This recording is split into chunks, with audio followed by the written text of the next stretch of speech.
Madame la ministre, une fois encore, une fois de plus, une fois de trop, je vous interroge sur notre système de santé. Je ne désespère pas de vous faire entendre raison. Dimanche, à l'occasion de la Journée internationale des infirmiers, vous avez tuté votre reconnaissance au dialogue, à l'empathie et à l'attention de la profession. Quelle hypocrisie!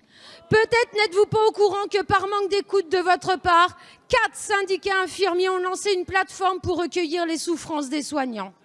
Alors que les Français réclament plus de moyens pour les hôpitaux lors du fameux grand débat, la seule réponse d'Emmanuel Macron, un mensonge. Nous ne fermerons plus d'hôpitaux. Franchement, pensez-vous les Français assez idiots pour tomber dans le panneau? Car comme pour les écoles, tout le monde a bien compris votre intelligence et votre subtilité. On ne ferme pas d'école, mais on ferme des classes. On ne ferme pas d'hôpital, mais on ferme des lits. L'hôpital public agonise de ces fermetures, ça suffit. La conséquence de cette politique irresponsable, ce sont 44 hôpitaux en grève aujourd'hui. Partie des services d'urgence de Paris, la mobilisation s'étend à Dieppe, Bordeaux, Brest ou Strasbourg. C'est tout un territoire qui suffoque. Avez-vous écouté les soignants alors qu'ils réclament des moyens humains et matériels, qu'ils vous alertent de soigner dans l'improvisation, qu'ils vous expliquent la maltraitance, pire, qu'ils vous racontent avoir eu à choisir quel patient sauver devant 2 urgences vitales? Votre préoccupation, ficher les gilets jaunes passés dans les services d'urgence. Inadmissible. La semaine dernière, une jeune interne a mis fin à ses jours, agrandissant la liste des suicides chez les soignants. Madame la ministre, je vous le dis sans détour, la santé des Français mérite mieux qu'être une ligne comptable sur un document de technocrate. Dans ces conditions, alors que les soignants sont au bord du gouffre, quelle réponse à leurs revendications allez-vous apporter? Merci, Madame la députée.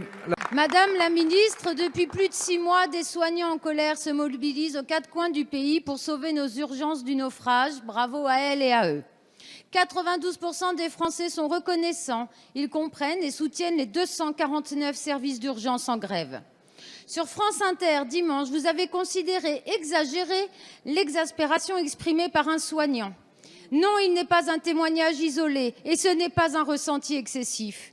Alors aujourd'hui, je ne parle pas au nom de l'interurgence en ce moment en Assemblée générale, mais je veux me faire l'écho de ceux que vous écrasez par votre politique d'austérité.